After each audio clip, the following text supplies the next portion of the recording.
Hello, this is my part of a series of videos for grads in games on behalf of Frontier Developments.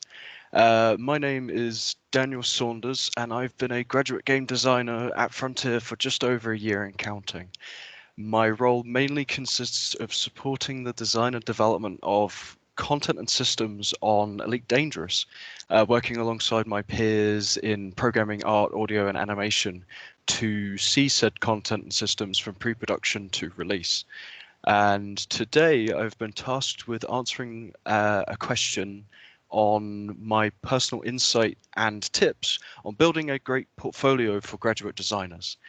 Um, for me, luckily, being that it is still fresh in my mind, as it wasn't too long ago that I myself was building my portfolio to start my own industry journey. My first tip for all of you out there is to put your best foot forward. And what I mean by this is when anybody comes to open your portfolio's homepage, what is the first thing that you want them to see or that they should expect to see? For me, that would be your best piece of work. What are you most proud of? What's the thing that you could talk about for half an hour to an hour, answering questions about how you what work that you did and what problems you solved to get it to where it is on your portfolio? One thing to note is that recency bias is something that is used a lot for portfolios, where you'll usually show your most recent project. This is fine if you have a wealth of high quality projects that you wish to show off and you feel like you can go down that list quite easily. If you've got a piece of work that, again, you are most proud of, and maybe it's not your most recent work, I would recommend showing that first, as you really, really want to wow recruiters and hiring managers the first minute they open your portfolio. Also, cut straight to the point. No big bios on your homepage. Go right in with the project. Save the bios for your About Me pages, where you can go into a bit more detail about yourself and what you do in your spare time. My second tip is to be clear and concise. Give enough information to make an impression, but don't give enough to create intrigue. What I mean by this is when somebody opens any of your project pages on your portfolio, you're going to want them to see instantly what it is and what you've done. So roll out with visual elements, videos, images, diagrams, flow charts, things that you've done to easily describe what you've done in your project. Then follow that up with text descriptions and keep these brief.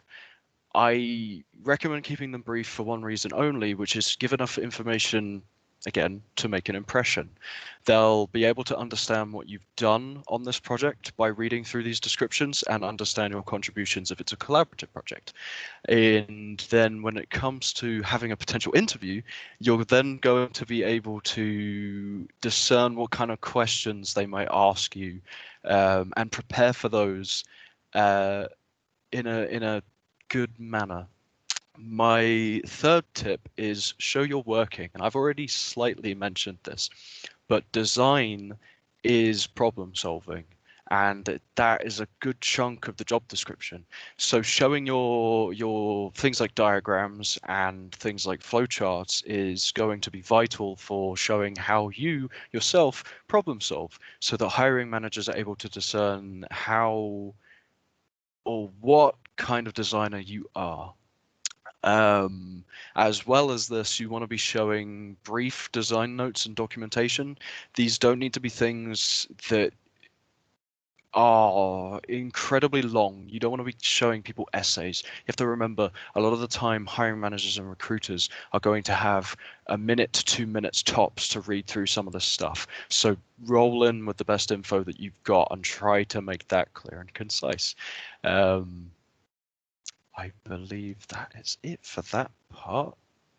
Yeah, just make sure that people aren't overwhelmed when they open your documentation, as it can lead to a good prep pre-interview. And my final tip is videos. Showcasing your work is so important, and whether it's at a convention or at a graduate showcase or just on your portfolio, having a video that has been recorded by yourself shows your work in its best light. This means that for you, knowing the project because you've worked on it, you are able to play through it and show it as best as possible, avoiding any potential mishaps or bugs that might occur if somebody else was to play it. Of course, I still recommend leaving in links for download so that people can play through it if they choose to. But having that short play video that shows your project working exactly how you intend to is vital. And then having a long play of that project as well is just a good bonus to make sure that you've got one that's edited and quick for a hiring manager that quickly wants to go through, and then one that is long when they want to do a bit more research for an interview. At this point, that is it for me. If you want to know more about careers at Frontier, you can follow the link on screen. Otherwise, thank you very much for listening, and goodbye.